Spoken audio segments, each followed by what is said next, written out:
welcome you all in your history class. So it's Deepak Tiwari, your teacher, here with a topic which is from traders to rulers. So in today's session, we will be discussing about the companies or the East India companies, the French East India companies, the Dutch, the Portuguese. So let me start about them. So as we know that at the time of the Mughals, the later Mughals, जब later Mughals का time था तो आपको पता होगा, इसके पहले chapter में हमने डिस्कस किया था, तो वहां पर डिक्लाइनेशन पूरी तरीके से स्टार्ट हो गया था of the Mughal empire in 18th century. अब यहाँ पर बात ये आती है कि जो पॉलिटिकल इंस्टेबिलिटी थी during the reign of the later Mughals, उसने जो कंसोलिडेटेड आपका मुगल एम्पायर था उसको थ्रेट किया और धीरे धीरे डिक्लाइनेशन स्टार्ट होता चला गया। तो सच दैट आफ्टर दैट हम ये देखते हैं कि मैनी इंडिपेंडेंट किंगडम्स जो होते हैं वो अराइज होते हैं, कई सारे जो किंगडम्स होते हैं वो आजाद हो जाते हैं, अपने आप को इंडिपेंडेंट अनाउंस करते हैं and the kingdom fail to control over British. और लेकिन जो ड्रॉबैक होता है वो ये कि किंगडम अपने आप को इंडिपेंडेंट तो अनाउंस करते हैं, लेकिन उसके बाद ये होता है कि ब्रिटिश को ये कंट्रोल नहीं कर पाते हैं। Then the British succeeding in the colonising India, तो ब्रिटिश सक्सीड होती है इंडिया को अपनी कॉलोनी बनाने के लिए, ठीक है। लेकिन होता ये है कि अगर हम कंसीडर करते हैं यूरोपियंस एज अ ट्रेडर्स, तो इन इंडिया 17th सेंचुरी के पहले की अगर बात करते हैं तो इंडिया से जो रिलेशन था to the European countries only is dependent on the trade and commerce, तो केवल व्यापार और कॉमर्स के लिए ही था। बहुत सारे आपकी डिस्कवरीज होती हैं, उसके पहले सी रूट्स को डिस्कवर किया जाता है, आपको पता होगा वास्को डी गामा के थ्रू।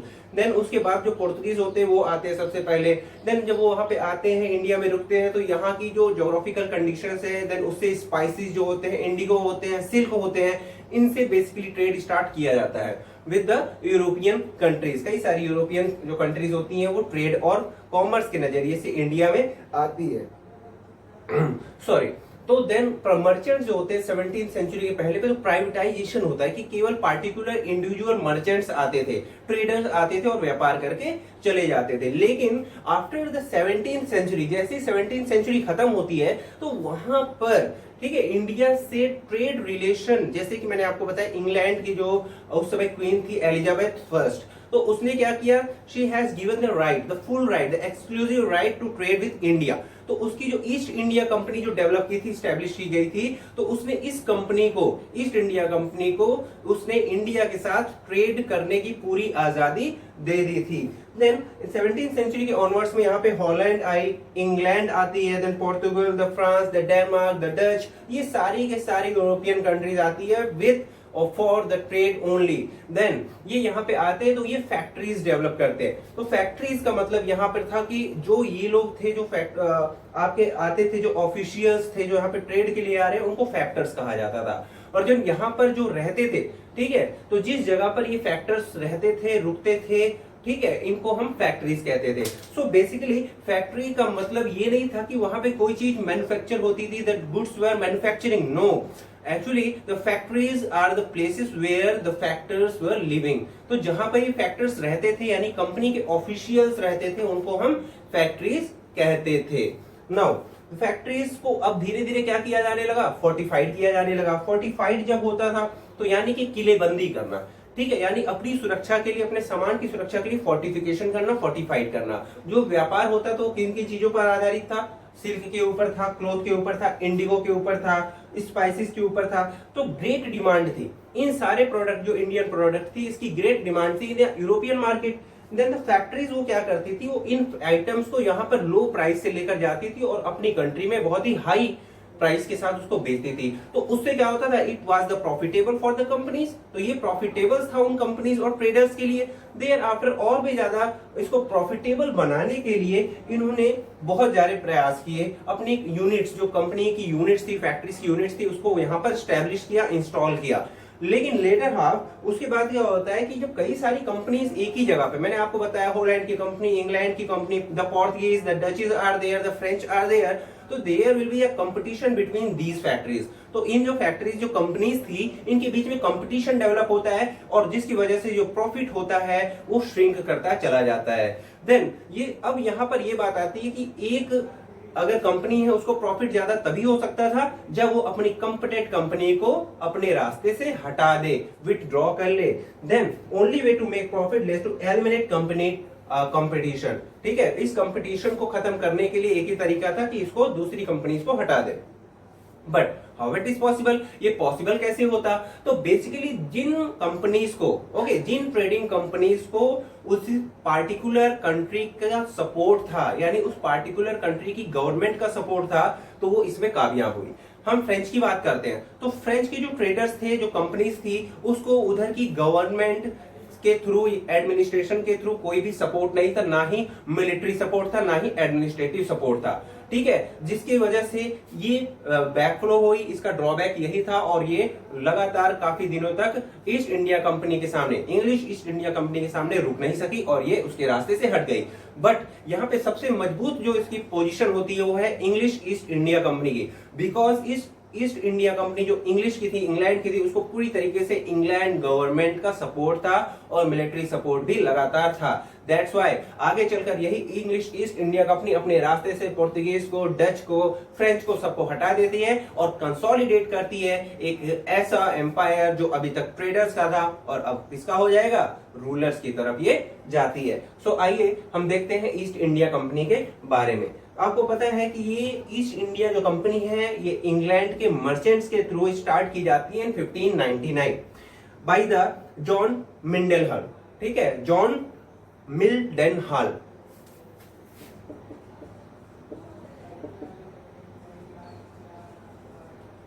तो जॉन मिंडेलहल जो है वो 1599 में इस कंपनी को, जो कि एक ब्रिटिश ट्रैवलर होता है, वो इंडिया आता है। ठीक है, जॉन मिंडेलहल ये 1599 में एक ट्रैवलर होता है, ठीक है, ब्रिटिश ट्रैवलर होता है, वो इंडिया आता है 1599 में। तो 1599 में the group of merchants adventure, ठीक है, नाम का जो है एस्टैब्लिश होता है ईस्ट इंडिया कंपनी। तो ग्रुप जो होता है एक मर्चेंट एडवेंचर नाम का, ये इस्टेब्लिश करता है 1599 में ही ईस्ट इंडिया कंपनी। ठीक है, तो 1600 में queen Elizabeth, which was the queen of the England, queen Elizabeth first, she gave the eminent or the exclusive rights to that company, the English East India Company, to make the commerce or trade with the India।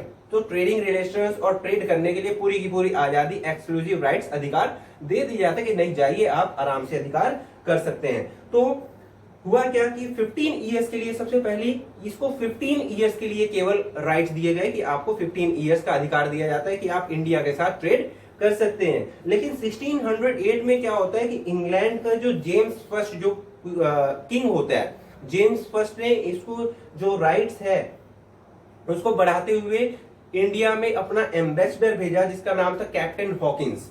ठीक है, he sent his क्या बोलते हैं उसे, ambassador. ठीक है, he sent his ambassador Hawkins to India, India भेजता है टू मीट जहांगीर, जहांगीर, क्योंकि उस समय मुगल्स का जो रूलर होता है, एम्परर होता है, वो जहांगीर होता है और इसलिए उसने अपने एम्बेसडर हॉकिंस को एम्बेसडर से मिलने के लिए भेजा। एम्बेसडर से जो जहांगीर था वो बहुत ही खुश होता है और उसने पूरी तरीके से उसको 400 मनसब्स और जागीर प्रोवाइड की। अब देखिए इतना खुश हुआ जहांगीर उस एम्बेसडर हॉकिंस से, जेम्स हॉकिंस से, कि उसको 400 मनसब्स, ठीक है, और जागीर्स वो प्रोवाइड करता है। और ये टाइम आता है अब 6 Feb 1613, कंपनी ने इस्टेब्लिश किया अपनी first factory in Surat.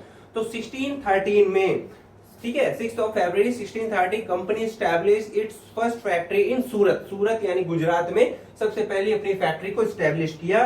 Then Thomas Roe, उसके बाद एक और एम्बेसडर आता है, Thomas Roe came in India in 18 दिसंबर 1615, सूरत में आता है और जहांगीर से ये भी मिलता है। अब उसके बाद जहांगीर से ये कौन से राइट्स लेता है, ये फोर्टिफिकेशन, जो भी इसने फैक्ट्रीज बनाई हैं उसको फोर्टिफाई करने का, यानी कि दुर्गबंदी, किलेबंदी करने का ये अधिकार ले लेता है और उसके बाद ट्रेड करने का भी ये एक्सक्लूसिव राइट लेता है। किससे, जहांगीर से। अब 1619 में क्या होता है, ये फैक्ट्रीज अहमदाबाद, जो अभी तक केवल सूरत में थी, अब वो अहमदाबाद में हो गई, भरूच में हो गई और बड़ौदा में हो गई। ठीक है, इन तीनों जगह पे, यानी गुजरात में और भी ज्यादा फैक्ट्रीज को इस्टेब्लिश किया जाता है और आगरा में भी एक फैक्ट्री इस्टेब्लिश की जाती है।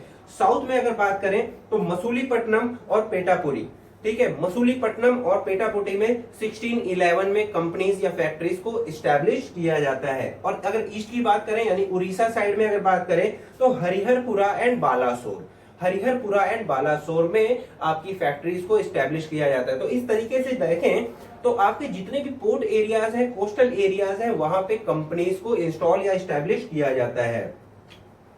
देन अब एक इंपॉर्टेंट चीज आती है 1669 में गेराल्ड ओंगियार, ठीक है, Gerald Aungier appointed as a governor of Mumbai, ठीक है, ओंगियार को 1669 में एज अ गवर्नर अपॉइंट किया जाता है। एक्चुअली दैट पर्सन, इसका नाम है Aungier, Gerald Aungier, he was actually the founder of the city Mumbai. Mumbai का फाउंडर इसी को कहा जाता है। इसने एस्टेब्लिश किया वहां पे पुलिस डिपार्टमेंट, कोर्ट, और मुंबई सिटी को उसने वहां पर फाउंड किया, एस्टेब्लिश किया। नाउ उस समय मुंबई की जो पॉपुलेशन थी वो 60,000 थी, और जिसकी वजह से जो रेवेन्यू का जो सिस्टम था, जो रेवेन्यू था वो 3 टाइम्स आगे क्या गया, इंक्रीज हो गया। यानी इसके पहले जो रेवेन्यू कलेक्शन होता था मुंबई से वो कम होता था, लेकिन अब जो मुंबई से कलेक्शन होने लगा वो 3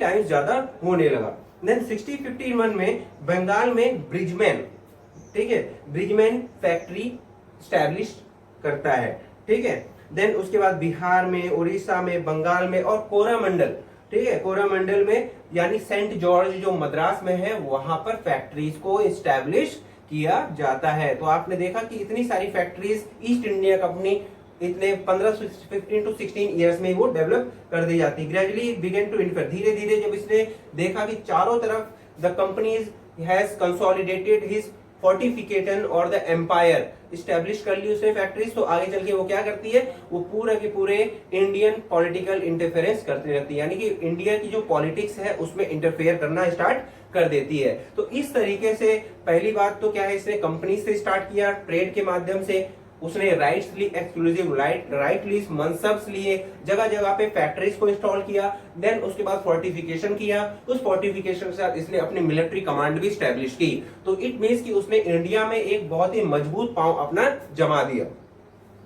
अब बात करते हैं फ्रेंच ईस्ट इंडिया कंपनी की। ये 1664 में स्टैब्लिश होती है, 1664 में ये बनती है, और ये सबसे अपना पहला बेस पौंडीचेरी में स्टैब्लिश करती है, ठीक है। देन फैक्ट्रीज वो बनाती है माहे अनाम में और कराईकल में, ठीक है, ये आपके बेसिकली साउदर्न पार्ट है, और लार्जली ये डिपेंडेंट होता है on the government of French, ठीक है, कंट्रोल किया जाता है government of French government financially भी, ठीक है। तो फाइनेंशियल सपोर्ट भी मिलता था, मिलिट्री सपोर्ट भी मिलता था, लेकिन उतना एक्सक्लूसिव नहीं मिलता था कि वो अपने आप को मजबूत कर सके इंडिया में। देन अब बात आती है कि but in 1742 they also started the political interference. तो ये भी 1742 में 1742 में ये पॉलिटिकल इंटरफेरेंस इंडिया में करने लगती है, जिसका वजह से क्या होता है कि एंग्लो फ्रेंच वॉर होता है, यानी east India company, English East India company और फ्रेंच ईस्ट इंडिया कंपनी के बीच में क्या होता है, वॉर होता है, ठीक है, जिसको हम कार्नेटिक वॉर के नाम से जानते हैं। बेसिकली ये लगभग ऑलमोस्ट 20 ईयर्स ये कार्नेटिक वॉर चलता रहा। कार्नेटिक बेसिकली साउथ में यानी कर्नाटक, ठीक है, तो कर्नाटक के एरिया में पेनिनसुलर प्लेटो में ये वॉर लड़ा गया, इसलिए इसको कार्नेटिक वॉर के नाम से जाना जाता है, the Anglo French war. Then Karnataka, अब ये क्या होता है कि कर्नाटक पे अपने को अधिकार करने के लिए, ठीक है, कर्नाटक को कंक्वर करने के लिए, अधिकार करने के लिए या तो फ्रेंच ईस्ट इंडिया कंपनी करती या तो इंग्लिश ईस्ट इंडिया कंपनी करती। तो उन दोनों के बीच में ये संघर्ष होता है, ये वॉर होती है, जिसको हम कर्नाटक वॉर के नाम से जानते हैं। तो बेसिकली ये जो कर्नाटक का जो एरिया था जिसपे ये अपने आप को पावरफुल बनाना चाहते थे दोनों ही कंपनीज, तो ये कोरोमंडल जो कोस्ट था उसके पास में था, और कोरोमंडल ऐसी जगह थी जहां से ट्रेड बहुत ही आसानी से हो सकता था। अगर इसके ऊपर कंट्रोल कर लेते तो उनको बहुत सारे ट्रेड आपके बेनिफिट्स मिलते, बहुत ज्यादा ट्रेडिंग के लिए बेनिफिट्स मिलते, और जो ट्रांसपोर्टेशन था शिप्स का आने जाने का तो इस पे कंट्रोल हो जाता, इसीलिए कोरोमंडल कर्नाटक के लिए ये लड़ाई लड़ी गई। देन इसमें क्या होता है कि फोर्टिफिकेशन होता है मद्रास का और पौंडीचेरी का, वो इंपॉर्टेंट था कि अगर पौंडीचेरी और मद्रास को फोर्टिफाई कर दिया जाता दोनों कंपनीज में किसी के माध्यम से, तो ये उनके लिए बहुत ही स्ट्रॉन्ग कदम होता और आगे चल के इनके लिए ट्रेडिंग बेनिफिट्स थे। देन अब पहला जो कर्नाटिक वार होता है वो 1744 से लेके 1748 के बीच में होता है, यानी ये 5 साल में पहला कर्नाटिक वार होता है between the English East India company and French East India company. English East India company का जो कैप्टन था वो था बर्नेट, ठीक है, बर्नेट। उसने कैप्चर कर लिए। शुरुआत में क्या हुआ इंसिडेंट कि इसने कुछ फ्रेंच के शिप्स को जो है कैप्चर कर लिया, बर्नेट ने, captain Barnett, who captured some trading ships of French East India company. तो उससे क्या हुआ कि फ्रेंच जो डुप्लिक्स, तो फ्रेंच की तरफ से जो डुप्लिक्स था, डुप्लिक्स, इसने कमांड संभाली और रेलिएट करने की कोशिश की, मद्रास को ऑक्यूपाई करने की कोशिश की। देन ब्रिटिश ने अपील किया। ब्रिटिश उस समय कमजोर थे, ठीक है, ब्रिटिश उस समय फ्रेंच के सामने कमजोर थे और उसने अपील की किससे, नवाब से। नवाब का नाम था अनवरुद्दीन। तो नवाब जो अनवरुद्दीन था, ठीक है, उससे ब्रिटिशर्स जो थे उन्होंने अपील की और जिसके चलते, ठीक है, जिसके चलते उसने लगभग 10,000, जो नवाब था अनवरुद्दीन, उसने लगभग 10,000 आर्मी पर्सनल्स को भेजा अगेंस्ट द फ्रेंच, ठीक है। देन उस समय जो फ्रांस का कैप्टन था वो था कैप्टन पैराडाइज। फ्रांस का कैप्टन था कैप्टन पैराडाइज। उससे लड़ने के लिए अपने 10,000 को भेजा। फाइनली इन 1748 में क्या होता है, with the end of the war in Europe. Actually उस समय यूरोप में वॉर चल रहा होता है between the east India company, English East India company and French East India company. तो उसका प्रभाव इंडिया पर भी पड़ता है और इसीलिए इंडिया में भी इन दोनों से वॉर स्टार्ट हो जाता है, ठीक है, ईस्ट इंडिया कंपनी और ब्रिटिश ईस्ट इंडिया कंपनी, यानी फ्रेंच और ब्रिटिश के बीच में इधर इंडिया में भी वॉर शुरू होता है, कार्नेटिक वॉर। तो इस तरीके से डोमिनेट करने की वजह से, ठीक है, बट होता क्या है कि यूरोप में क्योंकि वॉर खत्म हो जाता है और जिसके चलते इंडिया में भी ये वॉर शांति से खत्म हो जाता है और उसके बाद एक ट्रीटी होती है, ठीक है। जो यूरोप में वॉर होता है उसमें एक ट्रीटी होती है जिसका नाम होता है ऑक्सा ला साइलेब। ऑक्सा ला साइलेब नाम की एक ट्रीटी होती है बिटवीन द फ्रेंच और द इंग्लिश, ठीक है, इंग्लैंड के बीच में। तो ये वॉर वहीं पर रुक जाता है यूरोप में और इंडिया में भी उसी टाइम पे ये वॉर रुक जाता है। देन मद्रास वापस, इसका रिजल्ट क्या होता है इस वॉर का कि ब्रिटिश से जो फ्रांस ने ड्यूप्लिस के अंडर में जो मद्रास को छीन लिया था, कैप्चर कर लिया था, तो वापस ब्रिटिशर्स को वो लौटा दिया गया। ये पहला आपका कार्नेटिक वार था। सेकंड कार्नेटिक वार इसी के साथ होता है, तो इसमें सबसे इंपॉर्टेंट वार है सेकंड कार्नेटिक वार।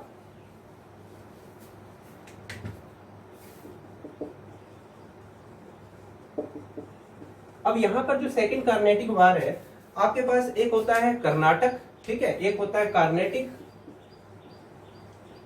और एक होता है हैदराबाद।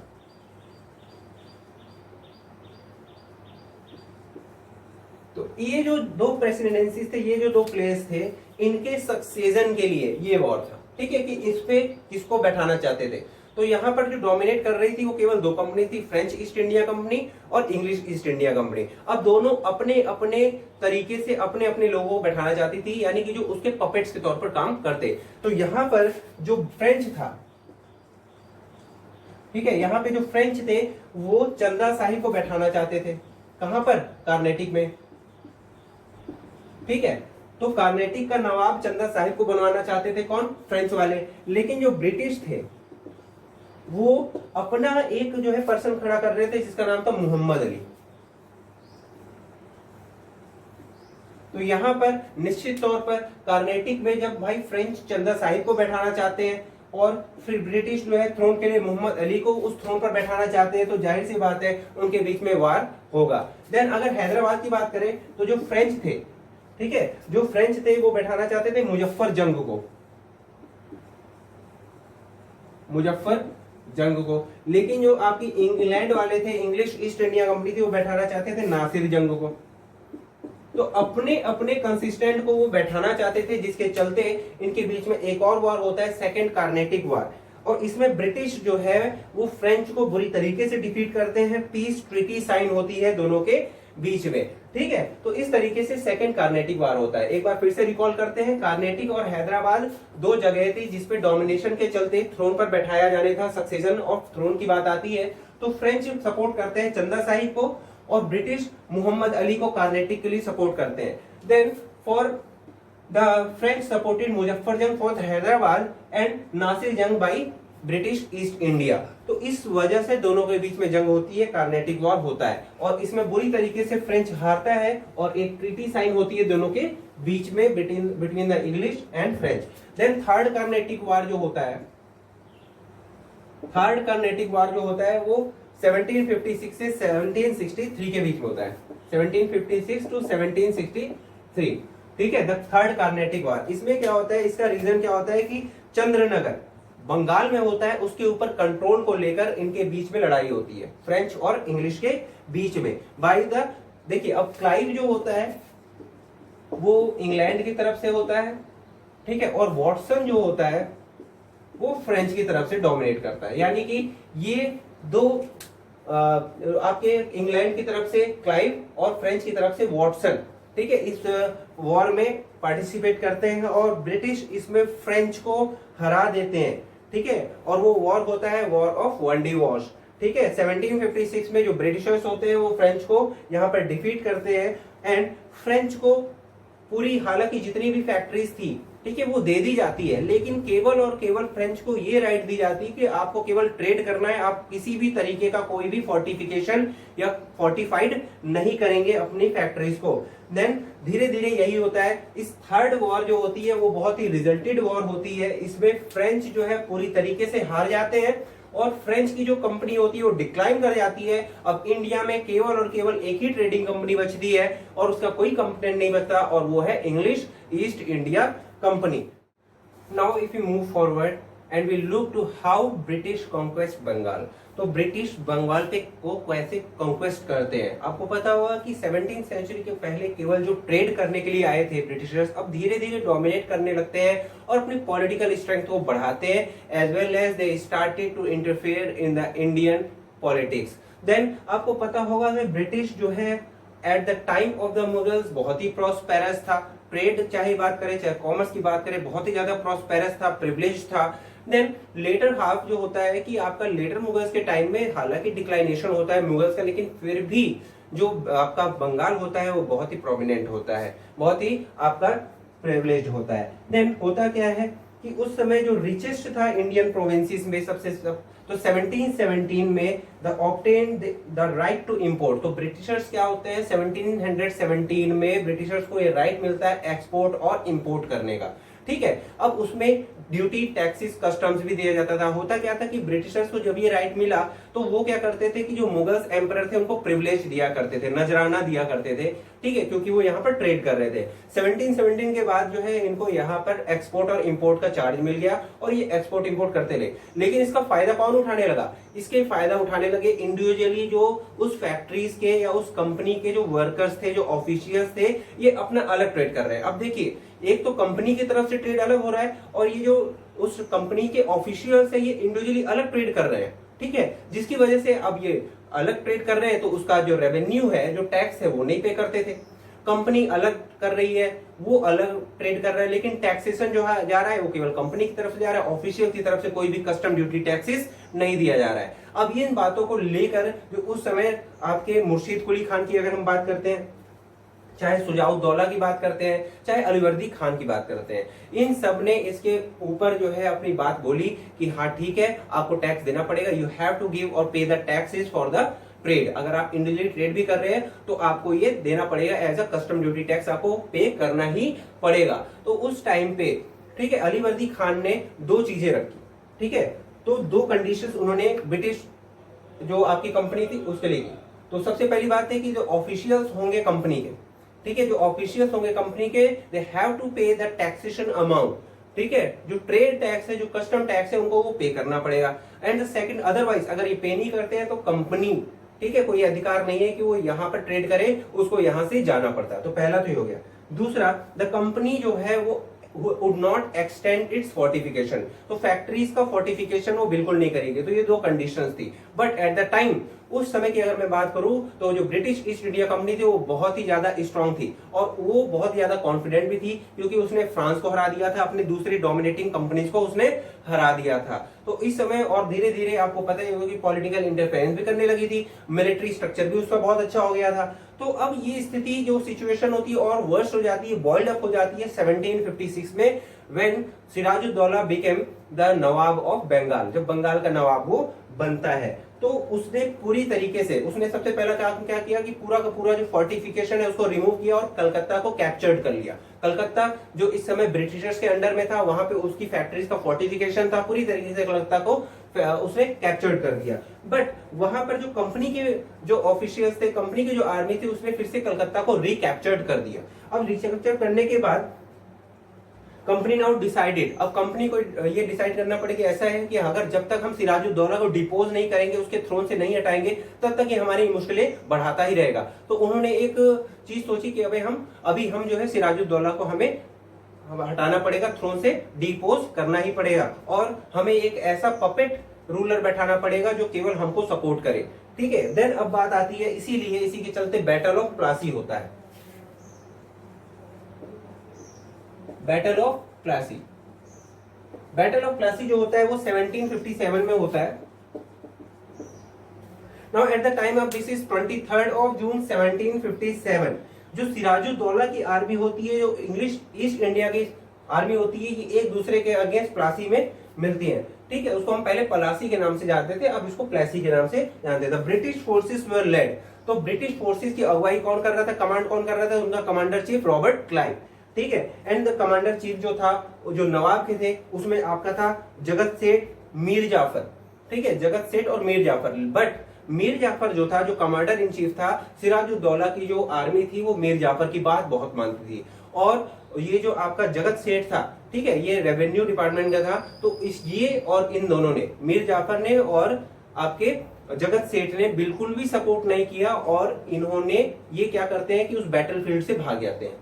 देन उसके बाद क्या होता है, सिराजुद्दौला को मार दिया जाता है। ठीक है, तो बैटल ऑफ प्लेसी में क्या होता है कि सिराजुद्दौला को मार दिया जाता है, क्योंकि उसको बिल्कुल भी सपोर्ट नहीं मिलता है। So battle of Plassey was an eminent और the important landmark in the history of India, because ये यहीं से स्टार्टिंग हो जाती है कि एक कोई जो ट्रेडर होता है अब रूलर की तरफ जाता है और पहला अपना स्टेप लेता है कि हाँ, किस तरीके से हमें रूल करना है। देन अब बंगाल की बात करें, after the death of Sirajuddaulah, तो Mir Jafar as a puppet वहां पे अपॉइंट किया जाता है एज अ गवर्नर। ठीक है, तो उधर का आपका नवाब बनाया जाता है मीर जाफर। अब मीर जाफर जब बनाया जाता है वहां पर, तो ये बहुत ही कंपनी के ऑफिशियल्स के लिए और ट्रेडिंग के लिए बहुत ही गोल्डन टाइम होता है। तो होता क्या है, बहुत सारे अधिकार, बहुत सारे राइट्स वो मीर जाफर से ले लेते हैं। देन मीर जाफर कुड पे नो मोर। ठीक है, तो अब धीरे धीरे मीर जाफर को पता चलता है कि ये मेरा लॉस हो रहा है। ठीक है, तो धीरे धीरे वो अब देने से, पे करने से मना कर देता है, फाइनेंशियली वो उसको सपोर्ट नहीं करता है। तो अब क्या करते हैं कि उसको डिपोज करके मीर कासिम को बैठा दिया जाता है।